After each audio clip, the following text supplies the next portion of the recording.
Senhor Deus, nós queremos muito ouvir o Senhor. Amém. E toda essa palavra, Pai, que vai ser ministrada hoje, é fundamentada na Tua Escritura, na Bíblia, que é a verdade. Então, fica aqui conosco que o Teu Espírito de amor, o Espírito da promessa, Pai, tenha total liberdade no nosso meio para a glória do Senhor, em nome de Jesus. Amém. Amém? Pessoal, vamos lá. Aliás, volta aí que a gente vê. O tema de hoje é esse aqui, ó. Eu me comprometo a amá-los, família, tá bom, gente? Mulher e filhos, para quem tem e para quem vai ter. Eu me comprometo a amá-los, protegê-los, servir-lhes, ensinar-lhes a palavra de Deus como líder espiritual da minha casa. Para quem leu o capítulo 5 do livro Resolução, esse é o posicionamento. Vamos lá, gente? Antes da gente tratar do assunto, eu quero dar 2 avisos. É ler o capítulo 6. Eu preciso que você leia. Gente, que você leia em 10 minutos o capítulo 6. Tá bom? Pode passar isso aí. O tema é esse: decida liderar. Quando Moisés morre, você que conhece a Escritura sabe que o povo de Israel, ele sai do Egito liderado por um sujeito extraordinário. Moisés é um líder extraordinário. Pega um povo sem identidade, dividido em tribos. No final ele entrega uma nação pronta. E ele entrega na porta. Isso é como aquele jogador que faz tudo no meio de campo para a bola falar a partir da semana. Você pode chutar e fazer um gol. Entra com bola e tudo. Foi isso que Moisés fez. O povo amava Moisés. A Bíblia diz que Moisés era o homem mais manso sobre a face da terra. E quem era Josué? Gente, Josué era um animal. Josué, ele colocava a faca na caveira. Aquele homem que entrava em tudo que é briga e ganhava todas elas. Josué não perde nenhuma batalha. A única batalha que ele vai perder é por causa de um sujeito chamado Acã. A gente brinca, eu e o irmão Eliezer, diz que a capa que Acã roubou era uma capa preta e branca com o símbolo do Botafogo. A estrela solitária, a estrela que é o seu irmão, por favor. Irmão, por favor, chame meu irmão para pregar. Eu chamei o irmão. Mas foi por a desobediência de um, levou a derrota de todos. Ele maculou, ele contaminou o povo de Israel que estava puro. Quando a gente, Jesus fala sobre espírito imundo, gente, eu queria que você aprendesse isso. Ele habita na sujeira mesmo. Na sujeira do coração do homem, na mágoa, é no ressentimento. O espírito imundo, ele habita naquela doença da alma do sujeito. Ele habita aonde há pecado. É o ambiente das trevas. Então, qualquer pessoa que vai liderar tem que se propor o quê? A purificar seu próprio coração. E esse é o tema de hoje, porque senão a gente não consegue chegar lá. Aí Moisés morre e Deus fala o seguinte: Moisés é morto, agora está contigo. Agora imagina um homem que está assumindo a frente de uma nação. Ele tem medo, ele se sente oprimido, ele se sente desencorajado, despreparado. E a partir daqui Deus vai dar umas ferramentas. Obrigado, Getúlio. Deus vai dar 4 ferramentas a Josué para ele se tornar aquele homem forte e corajoso que Deus quer que ele seja. Em primeiro lugar, autoridade. Isso se deu depois da morte de Moisés, servo do Senhor, que o Senhor falou a Josué, filho de Nun, servo de Moisés. Presta atenção. Moisés era servo de quem? Do Senhor. E Nun era servo de quem? De Moisés. Isso é importante. Dizendo: Moisés, meu servo, é morto. Levanta-te, pois, agora, passa este Jordão, tu e todo esse povo, a terra que dou aos filhos de Israel. Capítulo 1, verso 2. O que Deus dá para mim e para você como homens? Autoridade. Ele deu autoridade para Adão. Para quê? Para proteger, para guardar o jardim, para lavrar o jardim. Aí eu vinha conversando com o pastor Henrique fez uma lembrança, lembrou para mim sobre um livro que eu li há muitos anos atrás, do Larry Crabb. Que o tema, a capa do livro, o título do livro é O Silêncio de Adão. E ele me fez lembrar disso aí. Porque esse livro é uma chamada para você ser macho de verdade, ser homem de verdade, ser líder de verdade, com amor. Eu falo assim: mas Eva está conversando com a serpente e Adão não fala nada. Ele recolhe a autoridade dele. Ele recolhe a função dele de homem da casa, de autoridade daquele local. Então a primeira ferramenta que Deus dá para mim e para você tem que acreditar que você tem, é a autoridade. Você tem autoridade. Ele nos deu autoridade para pisar serpentes, escorpiões e todo o poder do mal. O Marcos é delegado. O cara manda mera, como diz o carioca, fera. Como diz o baiano, a balde. Imagine que acontece um crime aqui. Ele é a autoridade. E sobre ele repousa a autoridade. Ele só vai deixar de ser essa autoridade que ele é quando ele se aposentar. Mas por enquanto ele é a autoridade. Aí imagina que aconteceu um crime aqui, vai dizer, aí Marcos, delegado, vai lá prender ele. Eu não sei fazer isso não. Não, rapaz, o negócio é que vai lá, prende o bandido, bota em cana, xadrez para ele, cilindró. Ele, não, você é delegado, não, você não acredita que eu sou delegado, não, você passou no concurso, rapaz. Você fez uma prova, você se preparou, você estudou para isso, você é capaz. Não sou capaz não. Isso às vezes acontece com a gente. Quando nós não acreditamos que nós temos uma autoridade que Deus deu para a gente. Quem estava não vou falar, não posso falar encontro com Deus, é segredo. E tem quem não fez encontro com Deus aqui? Levanta a mão. Gente, pode fazer que é uma benção. Gente, pode fazer que é uma benção. Pastor Sebastião fez, ele diz, é uma benção. Pastor Henrique fez, ele diz, é uma benção. Pastor Marco fez, ele diz, é uma benção. Pastor Hugo fez, é uma benção. Pode fazer. Pode fazer. Primeira ferramenta, autoridade. Segunda ferramenta que Deus dá para ele, pode passar, irmão. Palavra de Deus. Isso é a promessa do Pai. Não se afaste da tua boca o livro dessa lei. Antes medita nele dia e noite, para que tenhas cuidado de fazer conforme a tudo quanto nele está escrito. Porque então farás prosperar no teu caminho e serás bem-sucedido. Josué 1. Segunda, Deus dá um caminho de vitória. Deus diz, se você fizer o que está escrito, não tem como errar. Se você seguir o meu plano, não tem como errar. Deus, eu não acredito nisso. Se você não acreditar que a palavra de Deus é uma ferramenta poderosa para você liberar, você jamais vai alcançar a promessa. Jamais. Número 3, terceira ferramenta que Deus dá para a gente. A sua presença. Não fui eu que lhe ordenei, seja forte e corajoso, não se apavore, nem se desanime, pois o Senhor, o seu Deus, estará com você por onde você andar. Josué 1:9. O que Deus está dizendo? Eu não vou te abandonar. Jesus não disse isso para a gente? Eis que estarei convosco todos os dias até o final dos tempos, até o final dos séculos. Nem isso que está escrito em Mateus 28. Não é quando Jesus fala assim, eu não vos deixarei órfãos. Ele está falando assim, você não vai estar sozinho, eu vou estar contigo. Só que as circunstâncias das lutas que nós vivemos, dá sensação, veja bem que eu estou usando a palavra, sensação que Deus abandonou. Jesus, no momento mais terrível da sua vida, que ele diz, Eli, lama sabachthani, que quer dizer, Deus meu, por que me abandonaste? Ele se sentiu abandonado. Jesus estava abandonado? Não estava. Então, o que acontece quando a gente passa por situações de liderança e a gente está em crise, ou quem está conosco está vivendo em crise? Parece que você perdeu o controle. Deus abandona? Não, Deus não abandona. Você tem a presença de Deus. Isso você precisa não apenas entender, crer. Eu fui em reuniões de oração, quando eu era mais jovem, eu era no monte, e aí tinha sempre alguém que falou, Senhor, dá-nos um sinal da tua presença. Que besteira! Quando 2 ou 3 se reúnem no meu nome, ele está aqui. Eu jamais vou esquecer, nós tínhamos um templo antigo aqui, a nave era pequena, a igreja pequena, e aqui do lado tinha uma casa, que a gente chamava de casa de oração. Quem vai ver na igreja sabe disso. Aí a esposa do pastor falou assim, pastor, ora para uma irmã que ela tem muita dificuldade, eu já sei, está endemoniada.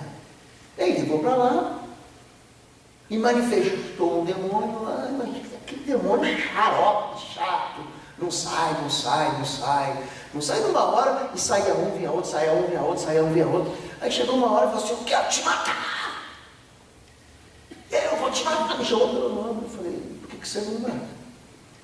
Porque o homem de branco do teu lado não deixa. Eles normalmente não querem falar o nome de Jesus, não querem dizer o nome. Então existe uma presença de Deus para quem vai liderar. Então o que eu tenho? Autoridade, Eu tenho a palavra de Deus, e eu tenho o que, gente? Eu tenho a presença de Deus. E a quarta, e mais uma arma que Deus dá para a gente, o seu próprio povo. Não fui eu que lhe ordenei, seja forte e corajoso. Não sabia, eu não trouxe. Alguém pode ler para mim Josué 1,18, por favor? Todo homem que se rebelar contra as tuas ordens e não obedecer às tuas palavras, em tudo quanto lhe ordenares, será morto. Então somente ser forte e corajoso. Existe um povo de Deus que vai acompanhar a liderança. E nós estamos falando aqui de quê, gente? De família da gente. Agora, foi assim o tempo todo? Foi isso que aconteceu o tempo todo? Não foi isso que aconteceu o tempo todo, né? Pode passar. Liderar a gente sempre fala assim, comandar é fácil. Mas comandar não é fácil não, gente. Fácil é mandar. Faz. Isso é mandar, isso não é comandar. Vou contar uma história para vocês que eu aprendi com um coronel argentino. Schrader, tinha um nome assim. Era um argentino com nome de alemão. Ele fez um curso comigo uma vez e falou assim, louco, as separações hierárquicas do exército argentino, eles são muito violentas. Então o soldado, ele não tinha a mínima opção, a possibilidade de falar sequer, se podia falar com um sargento, que é um graduado. Muito menos com um oficial. Então havia sim uma separação hierárquica absurda. Então lá o sargento mandava, ele não comandava. Ele não mandava com, porque aí, gente, vamos ver aqui, 1, 2, 3, 10, o que vocês acham? A Bíblia diz que na multidão dos conselhos da sabedoria. O que eu vou fazer? Vamos pedir conselho aqui, sempre tem alguém aqui, pastor, comandante, pai, líder, chefe, diretor, sempre alguém que tem, você sabe a história uma história dentro da história, né? Do camarada que queria vender mais pastas de dente, vocês conhecem essa? Vocês conhecem? E aí, o rapaz que fazia a limpeza, falou assim, eu sei fazer vocês venderem mais pastas de dente. O rapaz, você aumenta a boca do tamanho da pasta, você vai vender mais. Quanto mais a porcentagem for maior de abertura, mais você vai vender. Então, na multidão de você tem sabedoria. E lá na Argentina isso não funcionava. Então, eles saíam na Guerra das Malvinas para o combate com o inglês preparado para a guerra, o argentino não. E todo mundo que saía, morria. Saía a patrulha argentina, morria. Saía a patrulha argentina, morria. Eu não quero morrer. E depois de morrer pela pata, não funciona não, gente. O inimigo quer morrer pela pata dele, eu quero ficar vivo. Se eu morrer, o que acontece? Ele ganha a guerra. Mas o raciocínio não é esse. Você tem que vencer a guerra. Aí, o que o soldado fez? Eles começaram a sair na patrulha e matavam os seus sargentos. Por quê? O sargento não mandava comandava. O sargento só mandava. Então esse negócio de você achar que você é homem e a mulher é mais fraca, e você bota o dedo na cara dela e fala, faz, seu filho é mais fraco, você bota, tem que ser do meu jeito, isso não vai funcionar. E é isso que Deus está falando para quem? Para Josué. E ele dá ele 7 vezes vai usar a palavra seja forte e corajoso. Eu vou ler aqui algumas vezes. Seja forte e corajoso, porque você conduzirá esse povo para herdar a terra que prometi sob juramento aos seus antepassados. Esse é no verso 6. Somente seja forte e muito corajoso. Tenham cuidado de obedecer toda a lei que meu servo Moisés lhe deu. Isso é no verso 7. Todo aquele que se rebelar contra as suas instruções e não lhe obedecer suas ordens, foi o texto que o Júlio leu. Seja o que for que você lhe ordenar, será morto. Somente seja forte e corajoso. Então, além de você ter a presença de Deus, a palavra de Deus, o povo de... além de você ter isso, você precisa ser o quê? Forte e corajoso. A gente não pode o quê? Nós não podemos nos omitir. Ingredientes: força e coragem. Contra quem? Contra a opressão, o medo, a acusação, fracassos do passado, falta de compreensão do futuro, inadequação e sugestão de atalhos. Porque tudo isso aqui, essa história de tomada da promessa, de alcançar de sucesso, Deus promete o que para ele? Você vai prosperar no teu caminho. Se você fizer desse jeito, você vai prosperar no teu caminho. Agora, por que precisa de força e coragem? Porque no meio do caminho, gente, dá vontade de desistir. Dá. No meio do caminho você fala, não aguento mais isso, não suporto mais isso. Isso pode acontecer? Pode, isso aconteceu com gente de Deus. Moisés falou assim, me mata. Esse povo é muito pesado para mim. Moisés disse, gente, nós estamos falando aqui de um ícone do Antigo Testamento. Elias falou o que para Deus? Melhor é morrer do que viver, eu não sou melhor do que meus pais, me matam. A gente sabe quem é Elias? Elias é a figura mais proeminente entre os profetas do Antigo Testamento. É Elias, cara. Então, quer dizer, gente como a gente, que foi chamado para liderar, mas que sentiu o desejo de um dia de falar assim, não, vou parar. Por isso o quê? Coragem. Sem encorajamento, a gente não vai chegar em lugar nenhum. Pode passar. Então, o sucesso dentro de casa, o capítulo 5, ele fala sobre o quê? Sobre vida com a esposa e vida com os filhos. Casamento é responsabilidade de quem, gente? Da mulher? Não, é responsabilidade do homem. Quando Eva cai em pecado com Adão, Deus fala alguma coisa com ela. Deus nem dirige a palavra para Eva. Deus falou, Adão, o que aconteceu? Você comeu daquilo que eu te ordenei, não comer? Quem botou a Eva no estúdio foi Deus. A culpa é dela. A culpa é da minha mulher, a culpa é do meu filho. Gente, olha para mim agora, eu queria que você aprendesse isso. Se há alguém para ser culpado, eu não quero culpar ninguém, mas é o homem, você é o culpado. Porque todo pecado vai acontecer e quem lidera é você. Pastor, meu casamento naufragou. Você tem que compreender o quê? Que aconteceu debaixo da sua concessão. Pastor, mas tem caso difícil. Hoje eu atendi um terrível. Terrível. Tenho vontade de apontar assim, o teu problema é com o pastor Henrique. É a sala do... Você bateu na porta errada. Deu vontade. Mas por quê? Não é simplesmente que ele jogou todas as ferramentas de Deus. Ele não jogou ele jogou todas as ferramentas de Deus, ele pegou um monte de ferramenta maligna para usar no casamento dele. Tinha que dar errado. Mas no final das contas a responsabilidade de quem é? É do homem. Você vai ver que na Bíblia não tem história de mulher da carta de divórcio para o marido. Vocês já viram isso? Mulher dando carta de divórcio? Você não vê isso. A Bíblia nem fala. Quando Jesus fala sobre carta de divórcio, ele fala sobre cada dureza no teu coração.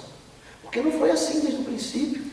Macho e fêmea os criou, e aquilo que Deus uniu, um homem não pode separar. No final das contas, o cara fala assim, a culpa foi de quem? De Deus? Essa mulher que tu me deve de Deus? Não, quem separa é quem, gente? É um homem. Então, a partir do momento que você escolhe, decide amar, você decide proteger e ir até o fim.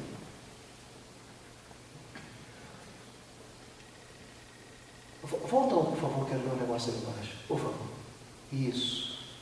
Eu separei esse provérbio 14 aqui, porque, pastor, a Bíblia diz que tem mulher que destrui a casa. Tem. A mulher sábia edifica a sua casa, mas com as próprias mãos a insensata derruba a sua. Isso acontece?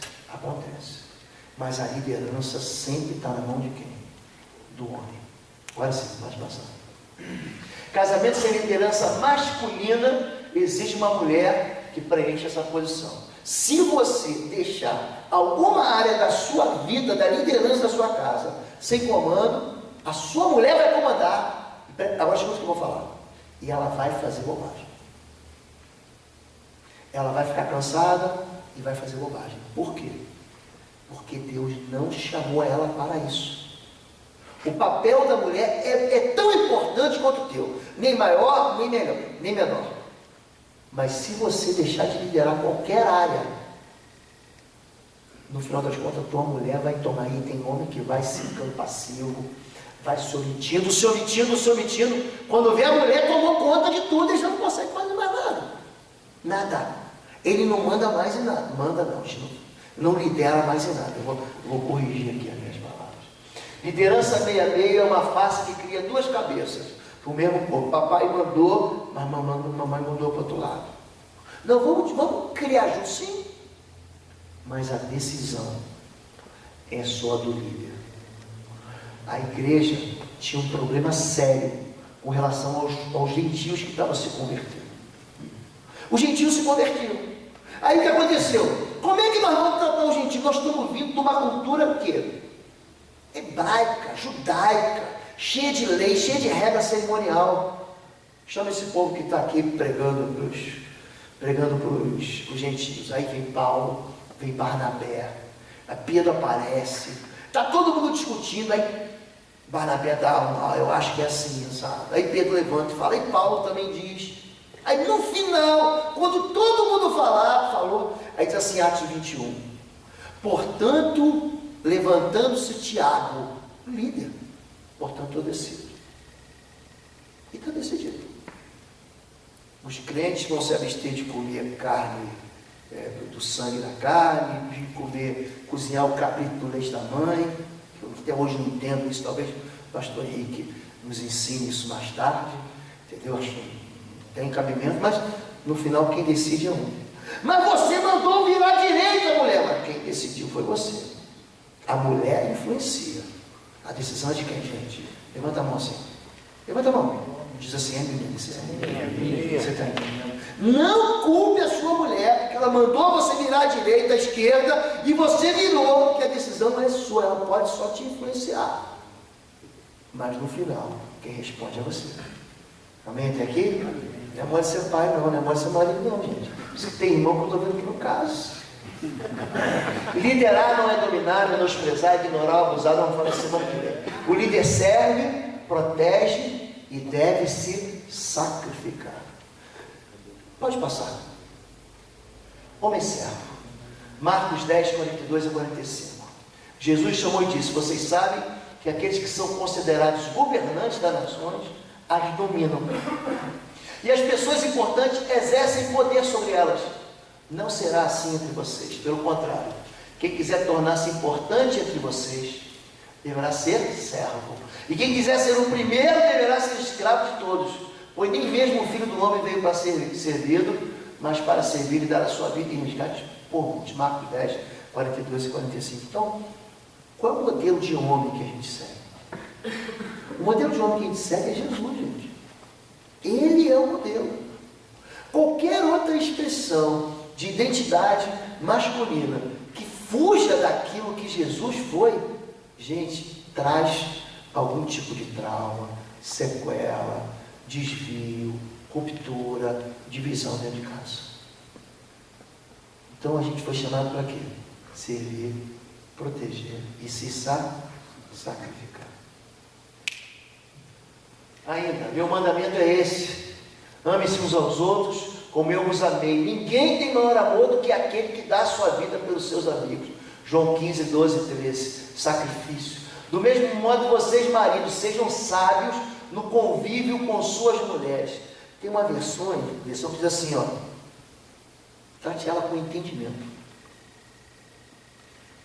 E trate-las com honra, como parte mais frágil, como vaso mais frágil, como co-herdeiras do dom da graça da vida, de forma que não sejam interrompidas as suas orações. 1 Pedro 3,7. Gente, mulher é mais frágil que a gente ou não? Sim ou não, gente? Sim, gente. Só que aí o que acontece? Se você, que tem autoridade, quiser ser cruel, maligno, boçal, desculpa a expressão, se você for um cavalo com ela, nem as suas orações vão ser ouvidas por Deus. A Bíblia diz que as orações são interrompidas. Mas também não diz para você ser um molenga. Não diz para você ser um Zé Ninguém dentro de casa. Mas que você deve interferir como líder que você é. Eu tive uma experiência muito dolorosa. Eu vou falar aqui para vocês, eu vou abrir meu coração com a filha minha filha. Minha filha chegou em casa um boletim da faculdade, eu olho tudo. Não exige que te nota exata, exige que passe de ano. Aí fui lá ver a matéria e a menina ficou reprovada. Não pode. Reprovada por falta? Mas não pode de jeito nenhum, ela vai à faculdade. Aí eu fui lá na faculdade, mas o que é isso aqui? Não, está aqui, ó. Faltou. Primeiro tempo de aula, ela faltava o primeiro tempo daquela matéria. Atrasada, quer se pentear, se maquiar, se bonecar, e sempre atrasada. Aí eu chamei ela, filho, você perdeu o carro. Eu te dei o carro para você chegar na hora. Se você sai atrasado, você corre, você bate, você se machuca, você vai para o hospital, papai perde a filha que ama. Não, você vai agora de ônibus. Mas pai, precisei me estressar. Ela ficou estressada, eu não. Aí na segunda-feira, gente, foi cruel demais. Quando ela ia sair, eu falei, é o seguinte, 6 horas tu está indo de ônibus, 6 horas você vai de ônibus. E se você atrasar, cada dia que você se atrasar, é menos uma, você está 2 semanas sem carro. Cada dia que você atrasar é mais uma semana. Cruel demais, né, gente? Ela foi. Quando ela pensou que ia sozinha, eu fui com ela, entrei no elevador, desci. Ela com um bico desse tamanho, assim, parecia um tamanho do ar. Descemos junto, peguei e falei, vou contigo. Não precisa ir, eu não vou contigo. Aí entrei, paguei a passagem dela. Gente, que ônibus horroroso. Uma experiência traumática. Você desce lá perto da favela. Aí eu falei para ela, papai vai para a biblioteca, vou preparar o sermão do ministério hoje. E quando você terminar o seminário, cara, e não adianta, chovendo. Aí foi mais. E a gente fica numa fila, porque aquele tubo não cabe ninguém. Aí você fica numa fila no fundo. E está pensando, eu falei, agora vou esperar outro ano. Que nada, era aquele mesmo. Entrou todo mundo, no final ainda entrou a gente. Eu falei, vou te proteger aqui para ninguém se aproveitar da minha filha, né? Protegi ela. Aí quando estava chegando em casa, eu falei, filha, vir de ônibus é horrível, né?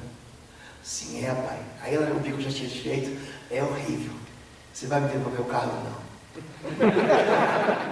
Eu quero que seja horrível para você aprender a não faltar mais a aula, chegar lá. Pô, foi horrível, mas o que aconteceu? Eu fui junto com ela. Eu fui experimentar a dor com ela. Vocês estão entendendo? Então isso, gente, do mesmo modo, e são mais frágeis. Pode passar. Homem segundo a Bíblia. Não, pode passar. Isso. Conduza sua esposa servindo-a bem, mas não deixe a coragem parar por ele. Eu tenho mais coisa para falar com os filhos. Pode passar. Passa, eu vou adiantar. Pode passar. Pode passar. Seja volta. Filhos, gente, porque o texto fala sobre liderar esposa e filhos. Primeira coisa, eu irei amá-lo. Você pega a história de gente que foi grande líder. Fala para mim, os grandes líderes. Napoleão Bonaparte, foi ou não foi? Foi um grande líder. Você pega os grandes generais. Gente, como é que eles lideraram? Na paulada. Se eu te contar como é que Napoleão... Sabe o que Napoleão fazia na véspera da guerra? Ele falava assim, deixava o povo passar fome. Você imagina um raciocínio desse? A tropa passava fome, porque só entrava pelo Arco do Triunfo quem vencesse guerra. Então o camarada saía lá do Campo de Marte, em Paris, no treinamento, ia para a batalha, e o sonho dele era passar onde? Pelo Arco do Triunfo. Quem vence a batalha era proibido passar ali. Aí o que ele fazia? A tropa ficava com fome. Aí no dia seguinte, na madrugada, ele dormia muito pouco, ele acordava todo mundo e falou assim, ó, a comida de vocês está lá debaixo daquela fortaleza. Avance como que vocês encontraram? Povo esfomeado. Avançava para comer, para tomar tudo e matava tudo. Gente, liderança sem amor. Alguém hoje morreria por Napoleão Bonaparte? Mas se você perguntar, Jesus liderou com amor, alguém morreria por Jesus? Milhões de pessoas morreriam por Jesus. E tem morrido. Eu vou amá-los. Número 2, eu vou amar pelo meu casamento. Você quer ver uma maldade que você faz com o teu filho? Rodrigo, chefe Bezito, você vai se casar com aquela bonitona. Eu estou sabendo.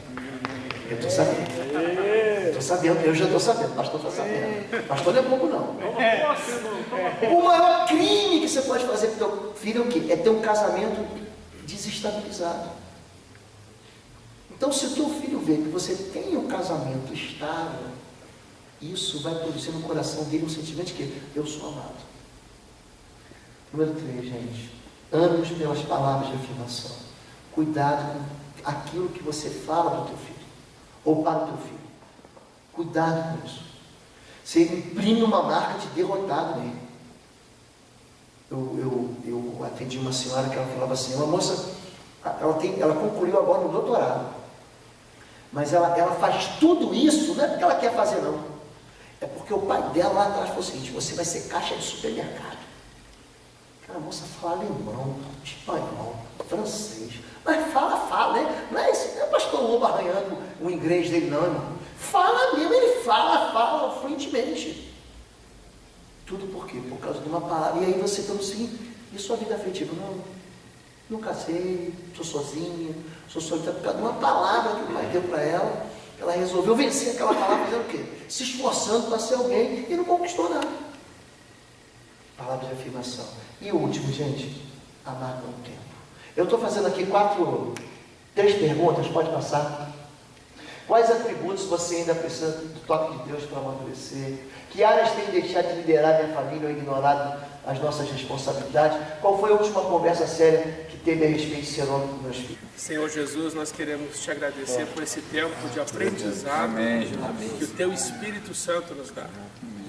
Queremos que o Senhor nos ensine a ser homens como o Teu Filho Jesus é. Amém. Glória a Deus. E que dos nossos lábios saiam mesmo, Senhor, palavras que restauram, que curam, Amém. que criam pontes dentro de casa com os nossos filhos, com a nossa esposa. Amém. Que dos nossos lábios, Pai, saia palavras de vida eterna, a Tua palavra.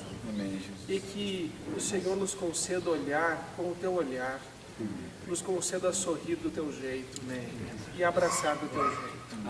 Nós nos colocamos diante do Senhor para sermos moldados pelo Teu Espírito Santo. Amém. Te agradecemos por esse tempo em nome de Jesus. Amém. Amém.